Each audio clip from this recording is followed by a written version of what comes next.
And this Listen to Learn discussion on the Share Life podcast, I'm speaking with David Koyzis. David, say hello. Hello. David he holds a Ph.D. Government and International Studies from the University of Notre Dame. He taught undergraduate political science for 30 years and is an author of 2 books and multiple chapters and articles. In a previous episode of the Share Life podcast, David and I discussed his book, Political Visions and Illusions, a surveying Christian critique of contemporary ideologies, where he synthesizes ideologies that he labels as idolatries of liberalism, conservatism, nationalism, democratism, socialism into a larger meta story. In this conversation, we're discussing geographic sovereignty. To whom does the land belong? This is a root question that came to my mind when Russia explicitly invaded Ukraine earlier in 2022. Also with Kuwait in the 90s and Taiwan now, we have situations with conflicting claims of geographic and populace sovereignty. In the United States, we have differences in the ownership of American land between settlers and natives, and past conflicts about whether the states are obligated to remain in the Union or whether America can break off from Great Britain. So to start out, David, I wanted to talk about what substantiates territorial sovereignty. Some might argue that it's based on who claimed the land first. Others would say it's based on the power to take the land. And others, like Elon Musk, might posit that it's based on what you call in your book democratism, who people voluntarily choose to be their sovereign authority. What is the best way to understand the ethics and dynamics around national sovereignty? And do we have any transcendent resources to tap into for this conflict, or are we simply stuck with these matters being settled by the most powerful party? War is the ultimate Supreme Court, as Elon Musk recently tweeted. So I'll throw it to you. Where do you want to start? Okay. Well, I don't know. Which question would you like me to answer first? I think Well, you I just asked me talk about the several. idea Yeah. of territorial sovereignty. Right. What is Okay. it, and how do we make sense of that as just a starting point? Right. And sovereignty is really very important, I think, in the modern age and beginning around, maybe just over 500 years ago. At the time of the Reformation, the time of the consolidation of various national states at the western periphery of Europe, there was this assertion of sovereignty over particular territories, because during the Middle Ages in the West, there wasn't really such a thing as sovereignty. Mhm. You could have How did somebody. they conceptualize it, or Well, they didn't really. It was really, under feudalism, you had various lords. They might have different titles that controlled various lands, but they might control those lands. They might have jurisdiction, if you're maybe ownership even in their own right. But some other lands they might have as vassals of a king. So mm, in the first centuries after the Norman conquest in 1066, William the Conqueror held England as king in his own right after 1066, but as Duke of Normandy, he was a vassal of the King of France. So to talk about undisputed sovereignty within Normandy, that would not have made sense in the context of the Middle Ages. And it mm, wasn't really until the time, maybe the close of the 15th century, the beginning of the 16th century, that you had the assertion of something that we now know as territorial sovereignty, asserted at the beginning by various kings, by various monarchs, Ferdinand and Isabella in Spain, the Bourbon monarchs in France, the Tudors and the Stuarts in England and Scotland. And so the notion of this territorial sovereignty of sovereignty over a specific territory, which was undisputed, that was something that really came about. I don't know if it was exactly an innovation, because it may have existed in some sense during the Roman era, but yeah, it certainly came back during the early modern period. yeah. And what was there anything you can kind of tie it to in terms of what was the catalyst for that becoming something that was thought of and talked about and used? Yeah, there are a number of events that came together. I think the discovery of the New World had something to do with that as well. And of course, the Spaniards got a head start in that. Also, the Portuguese as well.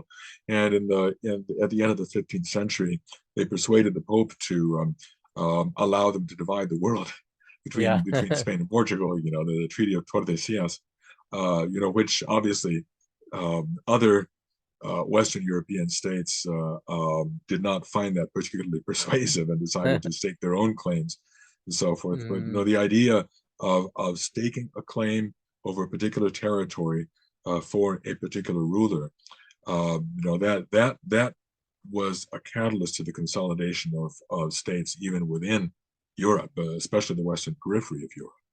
yeah. And was it primarily geographically oriented, or was it kind of people oriented, like these people belong to this king, or was it Yeah. specifically and explicitly geographic? Well, both. I think they coincided in very large measure. The Reformation played a role as well. The invention of the printing press, standardization of languages was certainly a catalyst to this as well. Everyone knows that the RP, the received pronunciation of English.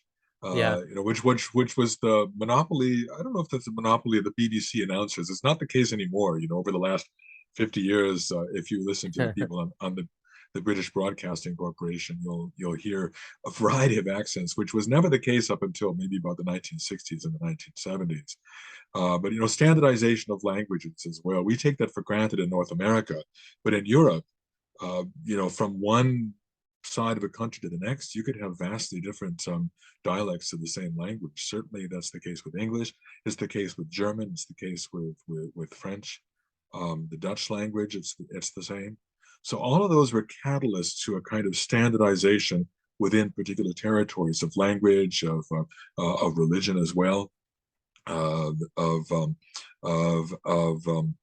uh, of services, I suppose, laws that would extend over the whole of a particular area as Yeah. well. And certainly Napoleon's efforts to conquer Europe were a catalyst to the standardization of laws across large swaths of Europe and elsewhere. Yeah. And would you add or tie into the idea of sovereignty in the sense of people as history has unfolded, been a sense of individual sovereignty, like me as a person has my own sovereignty, and I'm not just a member of a group. And I think over history you can see that individuality starts to grow. Um, does that play a role at all in this, or is that unrelated? No, I think it does, and that has very much to do with the rise of liberalism in the early Mhm. modern era as well.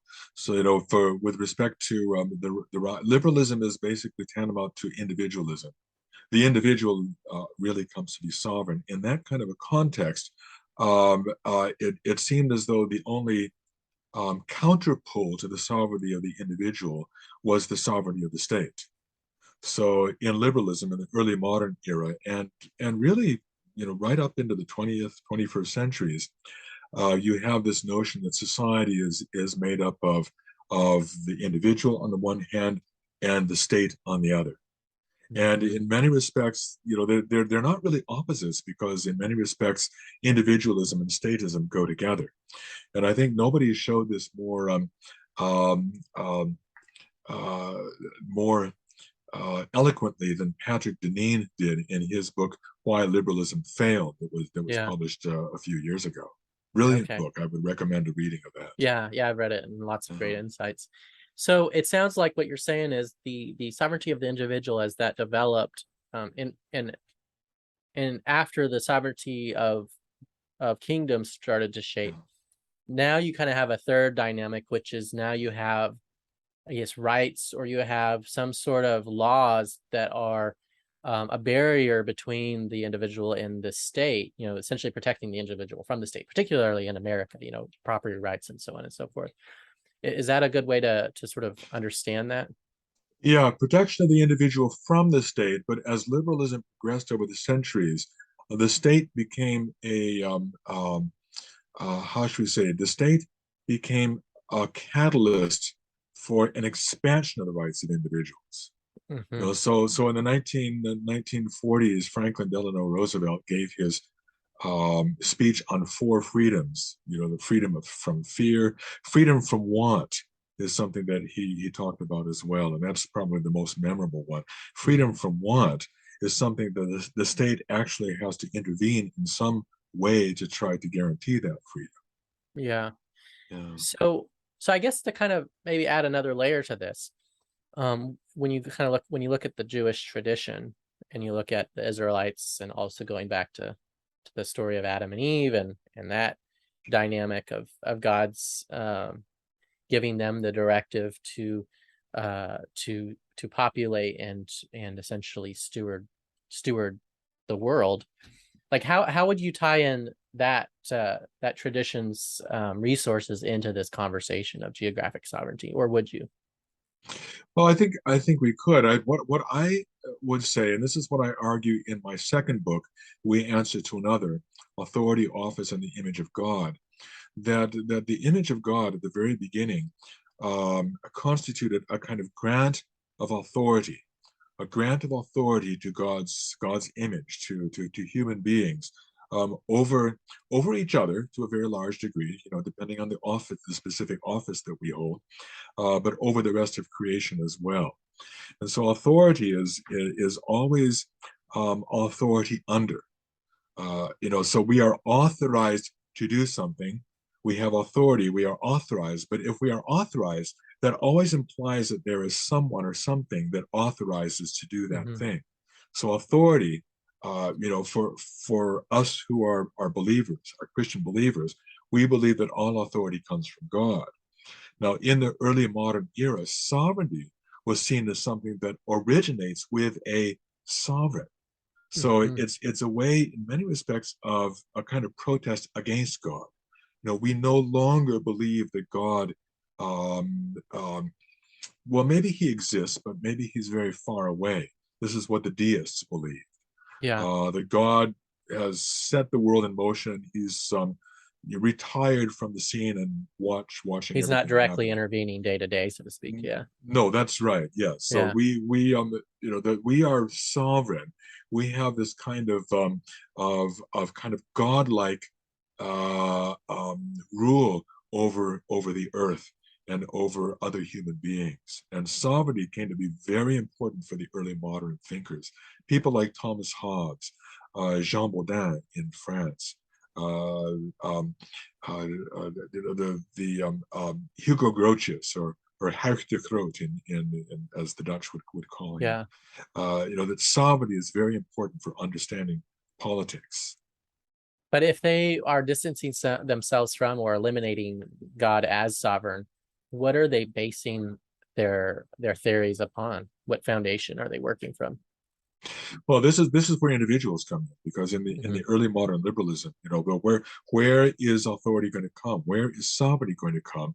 Well, it turns out it comes from the people in some sense. So Hmm. even Thomas Hobbes, who favors this a very strong single ruler who will be able to lord it over the people. In the frontispiece of the Leviathan, which is his book that he published in the middle of the 17th century, in the Leviathan, if you look at the illustration in the frontispiece, you see this ruler, um, this giant who's towering over the landscape. But if you look at him more carefully, you'll see that he is made up of crowds of people, crowds of human beings. And Yeah. this is the way that Hobbes recognized that somehow sovereignty comes from the people. Hobbes was by no means a Democrat, but much later, the implications of Hobbes' worldview, of his philosophy, were taken in somewhat different directions by by John Locke and Jean-Jacques Rousseau in France. Yeah. So so for those that would attribute to sovereignty ultimately to God, essentially God is through the Judeo-Christian tradition has given us authority over different realms or spheres. I think you say in your book, like family. Let's take there's authority of family and different roles in the family and an order to how that works. And then what you're saying from the liberal side is essentially that authority is derived from the individual, and that seems logically to drive us to the. It seems like if the individual is the sovereign, the logical conclusion, and I've been thinking about this recently. I feel like in a way we've sort of embraced a religion of pantheism where we've made ourselves the gods, right? and it is the individuals, the individual sovereigns. Is that a helpful way to contextualize it? Yeah, I think so. Or maybe polytheism, perhaps, Yeah, because there are yeah, so many of us, and if each of us is going to become a god, somehow yeah, we have to genuflect in the direction of the individual, the people, the nation, or however we decide to yeah. style that collectivity. Now, what would you say that Jesus uniquely shifts that idea of sovereignty when he arrives on the scene and through his mission? You know, perhaps one thing that comes to mind is the idea of um, the God's kingdom is near. The good news is God's kingdom, but there is a separate Right. kingdom that's outside of this world. What would you speak to that part of it? Well, I think and I think Jesus coming into the world does change things because he has redeemed the world. We haven't seen the full effects of redemption yet because we're still living in between the times. We're living between his first coming and his second coming. And the second coming, of course, is something that we await in the future. We don't know when that's going to come. But we recognize that the world is ultimately redeemed through Jesus Christ, and the full fruits of that are still awaiting us as we await um, God's seventh day when we enter into God's rest at that point and rest from the work that He has given us at in the present age. But we also recognize that even from the beginning, implicit in the very creation, is that the God is the ruler of creation. And what happened in the garden uh, with our first parents in the garden in Genesis chapter 3 is basically their efforts to style themselves as gods. So, what is the first sin? Well, I've sometimes thought, well, is it pride or is it idolatry? But it Yeah, turns out that I'm not sure that's a distinction that has a lot of salience because pride. When we become prideful, we are basically uh, making a pretense to godlike supremacy, to mm, godlike sovereignty. And in the modern age, this assertion of sovereignty is not really new. The way that it manifested itself in the early modern period, that was new, that was fresh, that was innovative, if you will. yeah, But the pretense on the part of human beings to be gods, that's something that has existed from the very beginning. So even in the Old Testament, we see Nebuchadnezzar, the king of the Babylonians, who yeah, conquered Judah and took its people into captivity. Well, he's basically making a pretense to godlike authority. In Psalm 82, in Psalm 82, we see God addressing uh, apparently earthly rulers who style themselves as gods, but they are treating the poor, they're treating the vulnerable, they're treating the people unjustly. They're not treating them in the way that they should, precisely because they see themselves as gods, and they're yeah, trying to lord it over the people that they are ruling. So yeah. that's something that it's existed from the very beginning, but it took on a particularly modern shape uh, around 5 centuries ago. So how would you distinguish the ideology of liberalism between that? Because is it liberalism simply a systemic way of giving that structure in a political sense? It's one form that this secular ideology, this ideology of sovereignty in the modern age, is one form that it took, and it's continued to develop over the last what 4 or 5 centuries. Yeah. Okay. So I think a key question really it comes down to where do we believe that sovereignty is derived, right? Right. And if it's the individual, if it's God, based on that answer, it's going to shift how we contextualize things. And I think in your book, Political Visions and Illusions, you're essentially saying these different ideologies sort of manifest different ways that plays out, right? Exactly. No, that's right. Yeah. So and if you say that the individual is sovereign, you still have to account for community in some way. And of course, liberals have historically said, well, communities are simply the aggregations of individuals who have come together for their own chosen purposes. and they are within their rights uh, to take back this commission that they've given to their communities and to form other Mhm. communities and to do whatever they want. So that's liberalism's way of accounting for it. If we get into democratism, it's the democratic people that are ultimately sovereign. Yeah. We find that going back to Jean-Jacques Rousseau. We find that in very seminal form in Hobbes and Locke as well. Yeah. So But in if some ways, democratism would be a group of individuals that have this shared desire, right? Yeah, Individual exactly. desire. Yeah, Yeah. that's right. Yeah, and nationalism, it's the same way. Nation is a kind of conglomeration of individuals. Now, nationalists tend to be much more collectivist than liberals would be, even though Yeah. the end result might the result might end up in the same place. Socialism is the economic class. It's economic solidarity is something that holds us together. So but somehow the architects of sovereignty in the early modern period had to find some source of authority. And Yeah. that source of authority, they could no longer rely on God because God was removed from the picture. The source of authority had to be something within us in some way, something within God's creation. Yeah.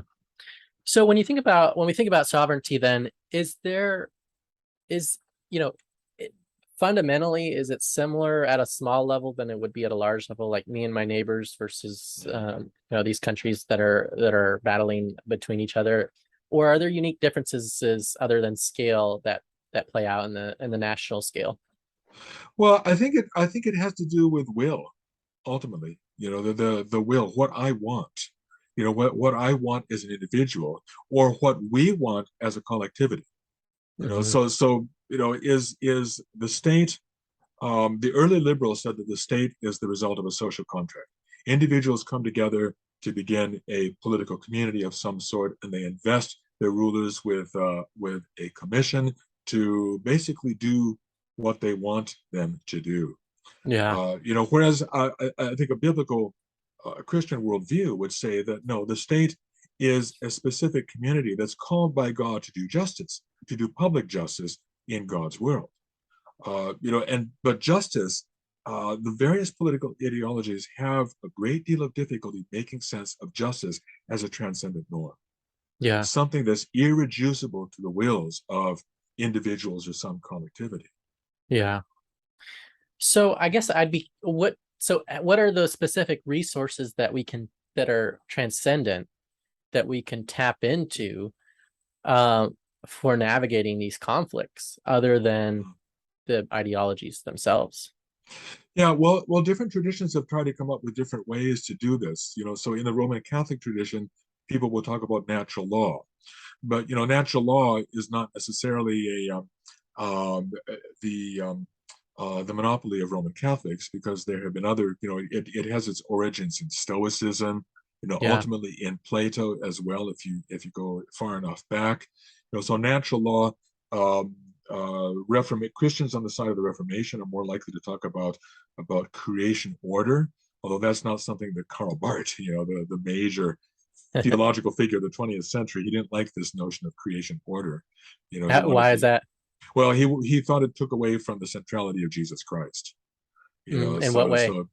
Well, I don't want to get into that because it's kind of a Yeah, yeah. complicated Okay. Yeah, theological issue. So, you yeah. might, there are plenty of people who have written on that. I can't claim to be an expert on Karl Barth's theology, but Yeah, yeah. suffice it to say that not all Protestants will necessarily go for creation order. If you're a Kantian, and I think Kant has been far more influential in the modern era. So Kant was a liberal. He was an individualist, but in order to try to find a way of binding people together to come up with an ethical system that people could agree on, he came up with something called a categorical imperative. Okay. Categorical imperative was something that presumably um, would enable us to cooperate for shared purposes. So we have to engage in this very um, elaborate form of ethical reasoning that would enable us to come up with universal principles that would be binding on everybody. Yeah. John Rawls' A Theory of Justice and his political liberalism is this very much in the Kantian tradition. And John Rawls, the Harvard political philosopher, very influential in the latter part of the 20th century and into the first part of the 21st century as well. So basically, it means that we have to have people who are almost like philosopher king. This might get us back to Plato again, but Yeah. people who can think through the implications of our ethical choices and be able to come up with, it's not just the will, it's not just what we want. Um, um, it's not just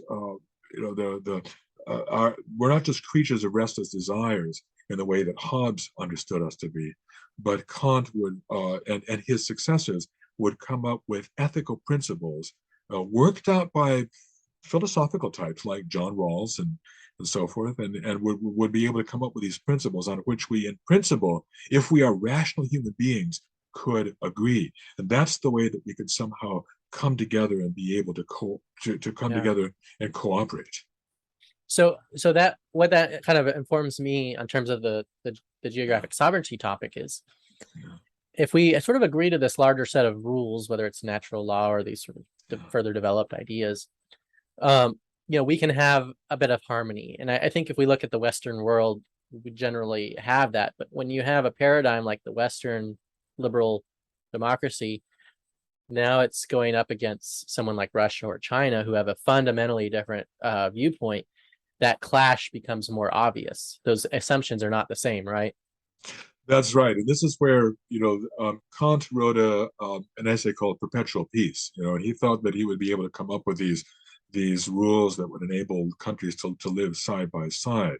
Okay, and of course we do have the United Nations. That's something that started after the end of the Second World War. We have the Universal Declaration of Human Rights that was put together by such people as Charles Malik of Lebanon, Jacques Maritain, Eleanor Roosevelt, and other luminaries who believed that it was possible to come up with a kind of rules-based international order. We do have something along those lines. We have the United Nations. We have a whole stack of United Nations resolutions on various issues such as Israel-Palestine issue. My father's home island of Cyprus is divided and has been since 1974 between Greek Cypriots and Turkish Cypriots. Turkish Cypriots in the north and Greek Cypriots in the south. There's some UN resolutions on the Cyprus issue as well. But it's also true that as Samuel Huntington pointed out in the 1990s, that the world is divided into various religiously based civilizations. Yeah. And what is assumed in one civilizational area is not necessarily going to be assumed in another civilizational area, and that complicates efforts to put together a rules-based international order. Yeah. Well, and in one of Putin's recent speeches, it seems very clear that he is rejecting this world order, and also sees it as highly corrupting. And so when you're talking about paradigm clashes at that level, the rejection of the world order and someone wanting to establish a new world order, is that a legitimate pushback, or is he taking too many steps, going too far in that regard? Well, yeah, there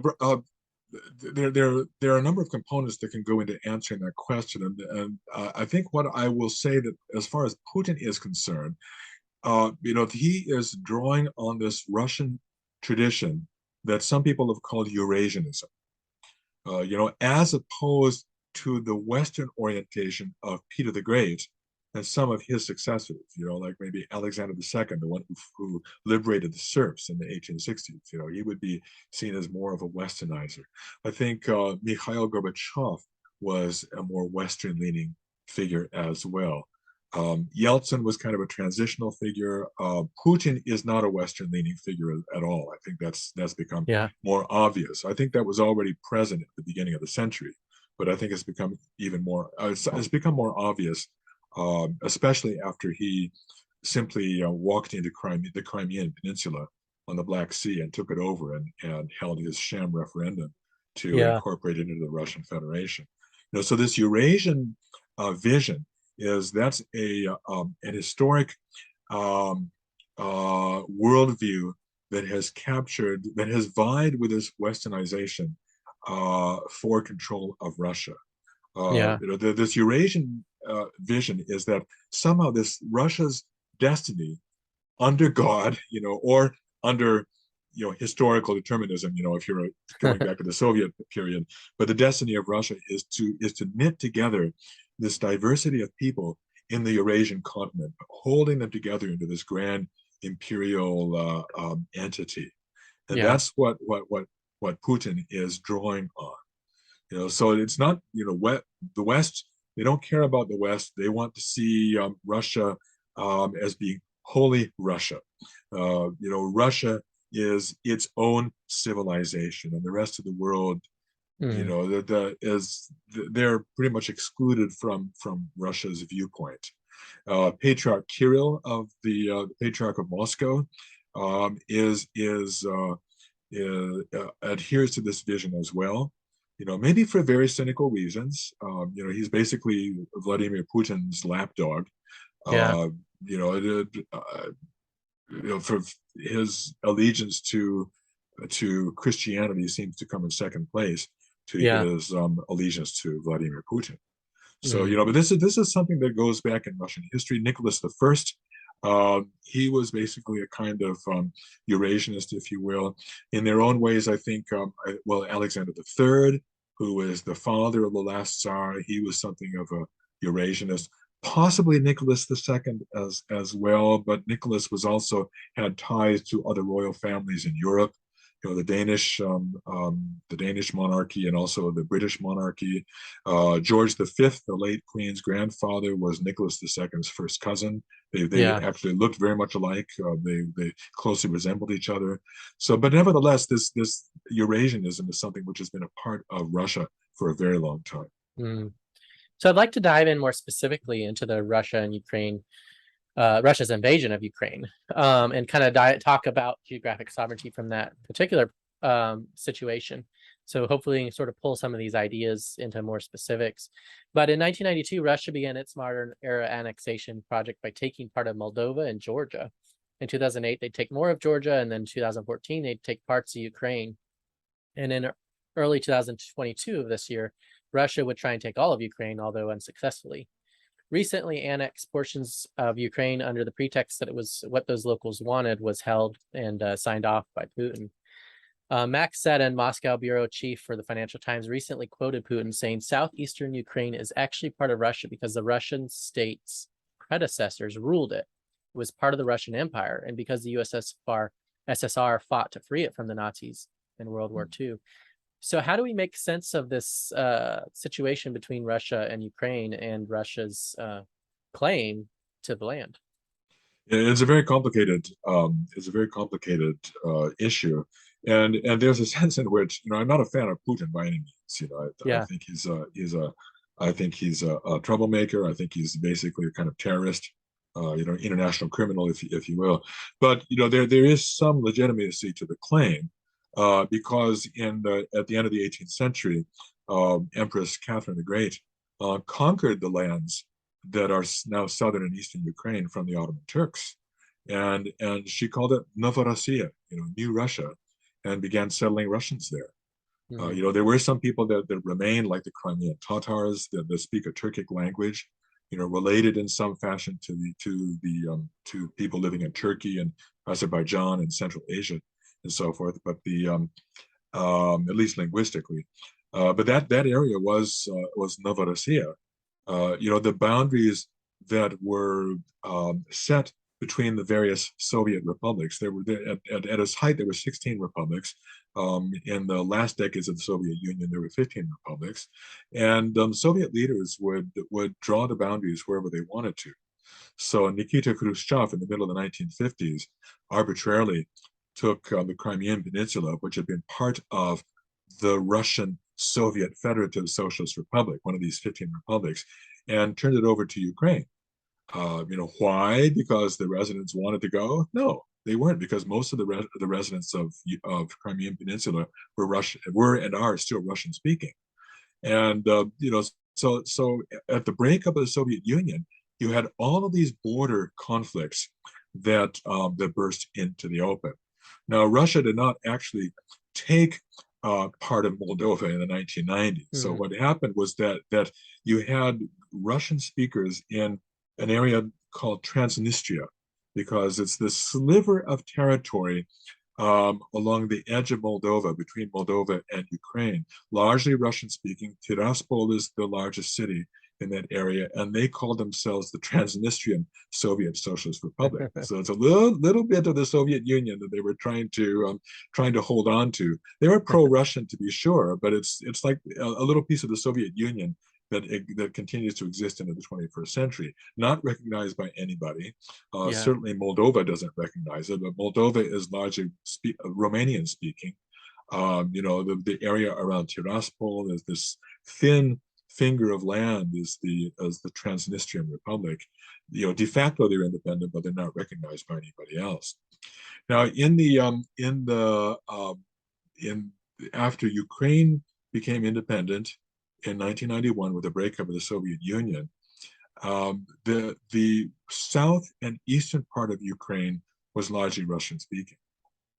They didn't really care much about Europe. They had no desire to join Europe. People in the western part of Ukraine, and that's where the city of Lviv is located. That's an area that at one time had belonged to Poland or Austria. It had been handed back and forth. It's very much Western oriented. They wanted to join the European Union. They wanted to join NATO. But the people in the southern and eastern parts of Ukraine did not want to do that. So Ukraine was divided along an historic boundary that had separated the Russian Empire from the old Kingdom of Poland prior to the 18th century. Yeah. So yeah, and I thought, from the very beginning, that the quest on the part of Ukraine to join NATO, I thought it was, or the European Union, I thought it was not a sensible, not a wise um, uh, quest on the part of Ukrainian governments, And because the country. why would you say that? Because I mean, Russia Uh, did invade, so would that not have? Well, no, we have to go back, because we're in a different situation now. So Mm, going back before February of 2022, the country was divided, and I mm, had thought that it would be very foolish for Ukraine to try to join NATO, because with the breakup of the Soviet Union, you have all of these border clashes between Armenia and Azerbaijan, between Georgia and Russia, and so forth, and the idea that NATO should be committed to defending one side of these border disputes that existed after the breakup of the got Soviet it. Union, it makes no sense. Yeah.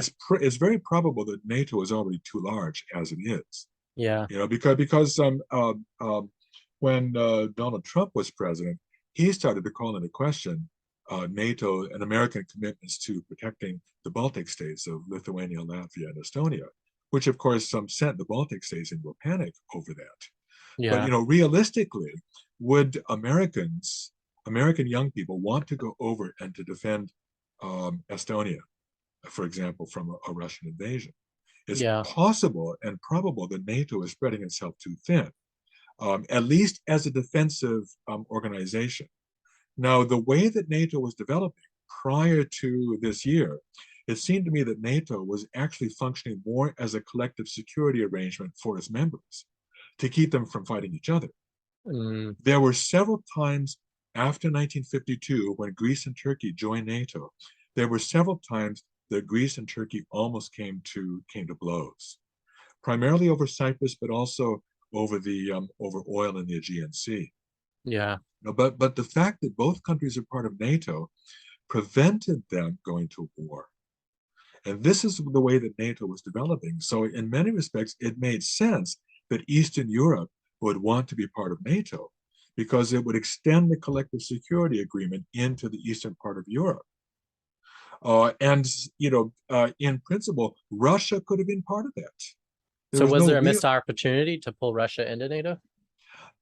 Probably there were joint exercises about 20, 25 years ago between NATO and Russia. joint military exercises, but once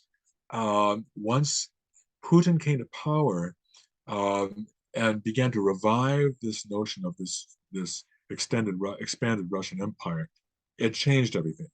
Hmm. And I think and he saw NATO being at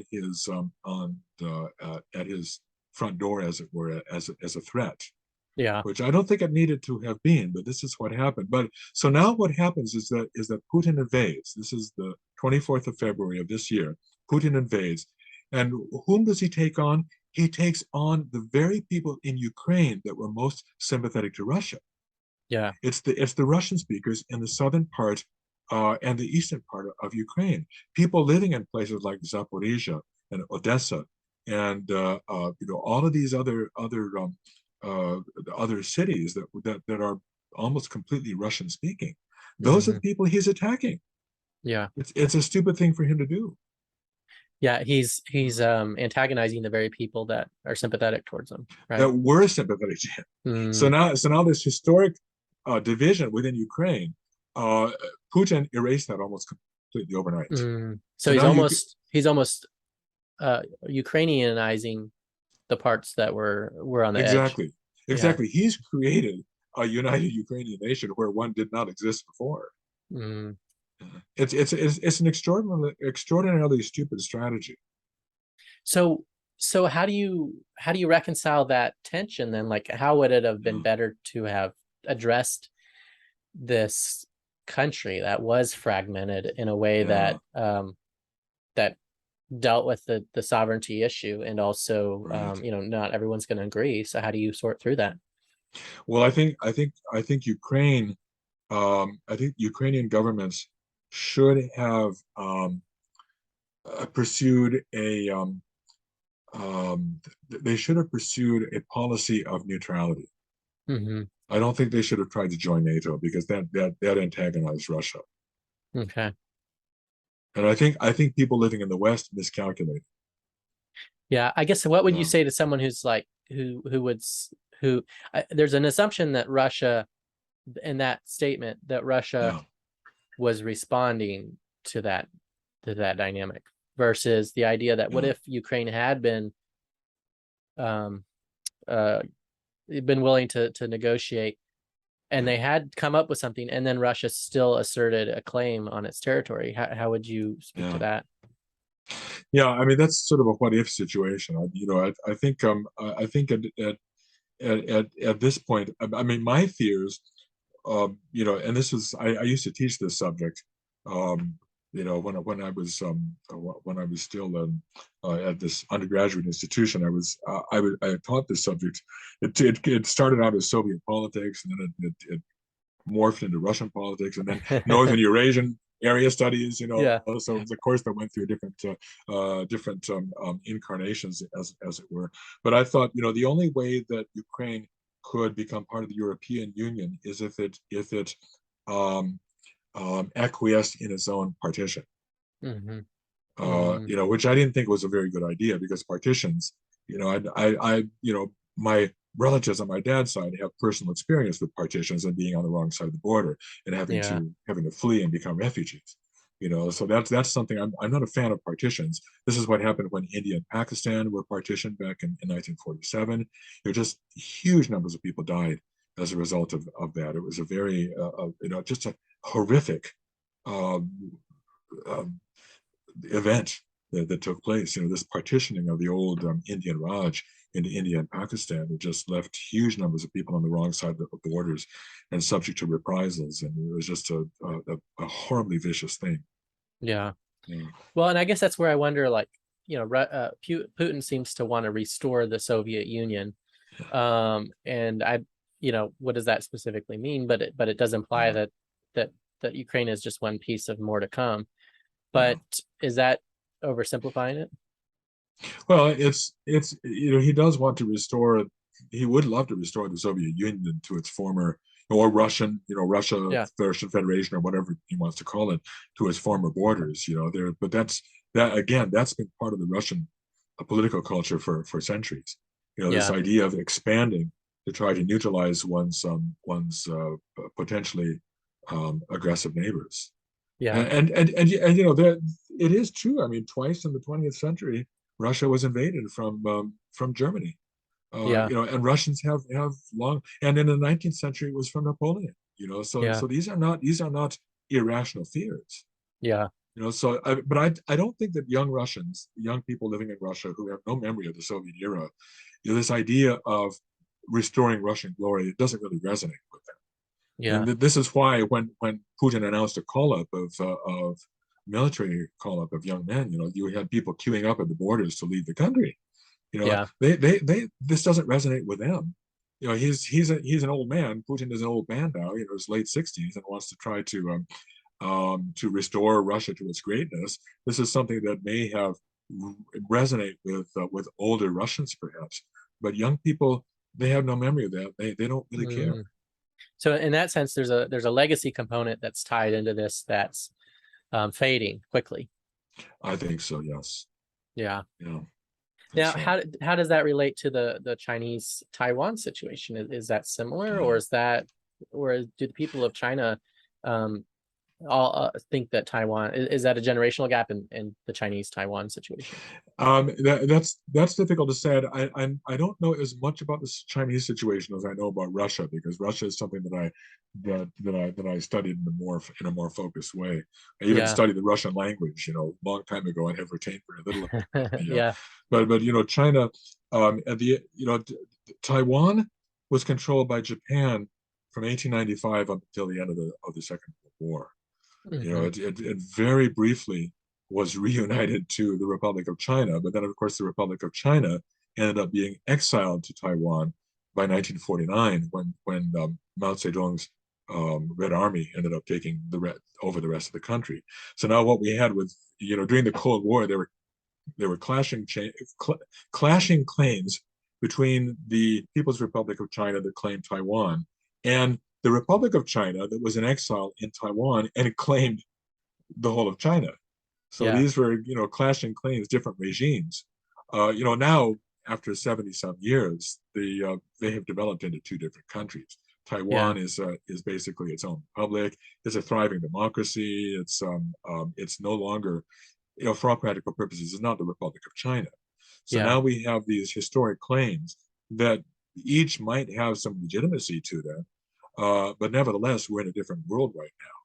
Yeah. China, I would suggest to you, is probably not going to um, try to conquer Taiwan. Maybe I'll be wrong. You know, I've been proved wrong before. But I think China is very much aware of its international economic standing. It's an economic powerhouse. And I don't Yeah. believe that the current government of Xi Jinping in Beijing wants to do anything to jeopardize that. Yeah. You know, so you know they may do a lot of saber rattling. Maybe they'll send ships into the South China Sea. Maybe they will make threatening moves in some way. But they also know that they could become a pariah state. You Yeah. know, I don't think they want to have that happen. I don't think they want their trade relations to suffer Yeah. as a result of that. So I think that, you know, I think Xi Jinping, you know, obviously I don't know him very well, but I think he's probably a lot savvier than Vladimir Putin is. Yeah. So back to Russia and Ukraine then.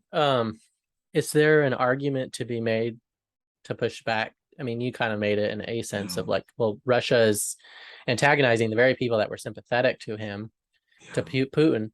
Is there also an argument to be made that the way they're conducting the war, the horror of how they're, killing and torturing people is yeah. another transcendent argument to be made? Like if you have to take the Oh yeah, land through that means, then there's yeah. something wrong, even though you think this is a holy war of sorts. Oh, absolutely. Yeah, yeah. I mean, in the principles of justified warfare, as put forward by such people as Saint Augustine, Thomas Aquinas, and their successors. You know, the idea there are these in bello criteria of justified warfare. So you know, if you have to go to war, and you've exhausted all the other alternatives, then you have to fight fairly. You know, you don't target civilian populations. You target military targets to try to incapacitate the military prowess of the opponent country. That it would be legitimate, but to target civilians, to target apartment buildings, to target schools, that's the sort of thing that terrorists engage in. Yeah. So that it makes Russia look like a terrorist state. Yeah. Uh, Yeah. So now we're in the situation where it does seem to be that it seems to be escalating, although perhaps it could move into a sort of stalemate in a uh, way. But NATO seems to be escalating in terms of running their own nuclear exercises, wanting to create a sort of an Iron Dome type system to protect its nations from Russia. How do you make sense of that escalation and where that goes from here? it's the nuclear weapons are since 1945, no state has ever used nuclear weapons because they don't serve a militarily rational purpose.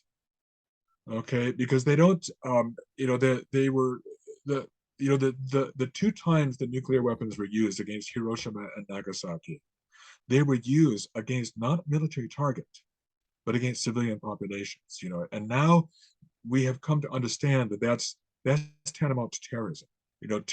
Targeting civilian populations. Arguably the use of nuclear weapons in Japan might be considered war crimes. Yeah. But we've come a long way since then. Yeah. We there have been efforts to set up a rules-based international order. American military personnel take just war criteria very seriously. In Iraq, there was an effort to avoid collateral damage. There's always going to be collateral damage in war, but to try to avoid that to as great an extent as possible. Russia is not governed by those kinds of standards, those kinds of norms, and it looks as though Russia, it's engaging in brutality, but it's doing so in a very incompetent way. So it's showing up the weakness of the Russian military. Yeah. It's an embarrassment to Russia right now. China right now is a fair weather friend to Russia. Russia is sitting on land in the Far East that once belonged to China up until about 150 years ago. The territory where Vladivostok and Khabarovsk are located. They're long in the hands of Russia. But if China were of a mind to try to take back some of the territory from Russia, this would be a good time to try. And I Yeah. don't want to get into many ideas because Russia is Yeah. bogged down in Ukraine. Well, So and I have thought that it seems like Putin's vision of restoring the union or making Russia wonderful again might actually lead to it further fragmenting and splitting up. it's quite true. Yeah, Yeah, the no, I think that's essentially generate possible. the Yeah, opposite result. Yeah, yeah, that's right. No, it's true. yeah. Yeah, So, is there anything else you would add? I know we're kind of closing up our time here, yeah, just on this topic of territorial sovereignty and the yeah. situation. Yeah, well, I could make some general statements because I think the issues of territorial sovereignty, it's almost impossible to try to find some kind of transcendent principles or generally agreed upon principles by which we can say, okay, this side is one country and that side is another country. Because borders have moved over the course of centuries, boundaries have moved over the course of centuries, and really, history plays a dominant role in determining where boundaries are going to be set. Yeah, So Russia can say, well, Catherine the Great occupied Novorossiya. Novorossiya still belongs to Russia, but there's been a lot of history that's taken place since then. yeah, It's not, this isn't the 18th century. It's not the 19th century. It's the 21st century. And a lot of things have changed, including the breakup of the Soviet Union, and yeah, that has left de facto borders in place that that we would be very unwise to try to question. The African Union has its own policies with respect to borders in Africa because those were set by Europeans mostly 1885 and afterwards. Now, they don't resonate with the cultures on the ground, but there are these countries called Tanzania, Kenya, Uganda, the Democratic Republic of the Congo, the other Congo, which belonged to the French prior to 1960, All of these countries, the borders were set largely by Europeans, but the African Union says don't play around with those borders, Hmm. um, and because all hell will break loose if we try to do that. Yeah. We didn't set the borders, but we inherited those borders, and there's not much we can do. Maybe we can have grand negotiations to change the borders, but that would be a huge. It would be a hornet's nest. It would be Pandora's box. You can use all of these, different Yeah. cliches to describe it, but yeah, Well, it sounds, I mean, generally speaking, part of what I'm also hearing from you is it's not necessarily how it ought to be. I think of yeah, sin, sin has a way of sort of breaking things cross generationally through relationships, and it has its effects and consequences. And yeah, ultimately, it's not how it ought to have been. But we have to face the reality of those consequences and those tensions and dynamics. And right. so it seems to me that the model for that is to look at Christ, who essentially waded into that dynamic of, yeah, it's a big mess. But through Right. sacrifice and love, there may be a way forward. I would hope so. Yeah, and I think we're probably in a better position now than we were, say, at the beginning of the 20th century. Yeah. When you had these multiple competing empires that were all in this kind of Darwinian struggle for supremacy, and China, it has a sense of its own sphere of influence. Russia is more obviously expansive, and it has been for a very long time. But I think most of the countries of the world are not like that, and I Yeah. think that's something that we can give thanks for.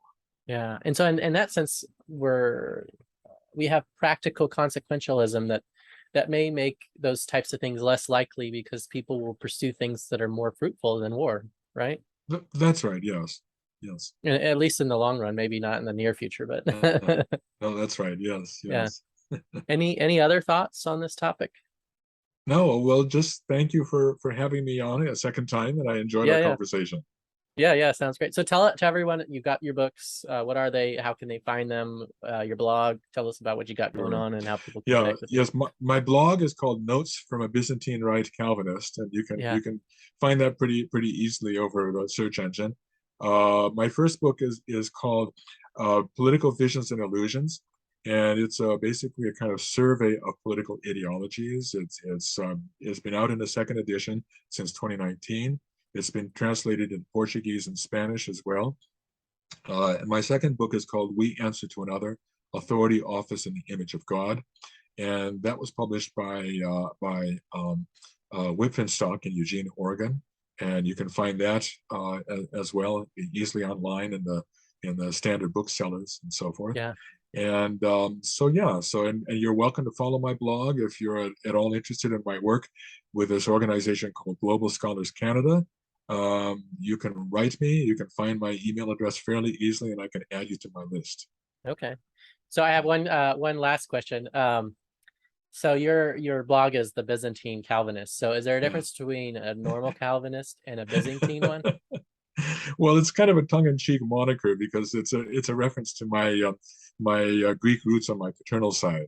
Oh, So okay. I have a lot of relatives who are Greek Orthodox, Okay. Eastern Orthodox Christians, and it's kind of so I'm a Reformed Christian, definitely on the side of the Reformation, but I also have a lot of affinity with the Eastern Christian tradition as well. Okay. And Yeah. how does your Calvinism uniquely tether into the ideologies concept? Like in terms Yeah. of like, is there a unique fusion there that sort of Well, that well, the Reformed Christianity, of which Calvin was one representative, has a big emphasis on the sovereignty of God. yeah, And so, this idea that God is sovereign, that means that any earthly claim to sovereignty is going to be very much relativized. yeah. So in Yeah. terms of what about free will of the individuals who choose sovereignty other than God, how do you sort of tie those together? Well, freedom of the Or will human is, responsibility? yeah, yeah, yeah. I prefer human responsibility or human authority, if you will. Yeah, All human responsibility is constrained. The idea that we can simply choose anything we want to. We can choose our own identities, which is what people believe now. That we can kind of choose to remake institutions in any way that we like. I think that stands in considerable tension with our recognition of God's sovereignty. Yeah. Yeah. Interesting. Cool. Well, thank you for sharing. I appreciate it. And you're very welcome.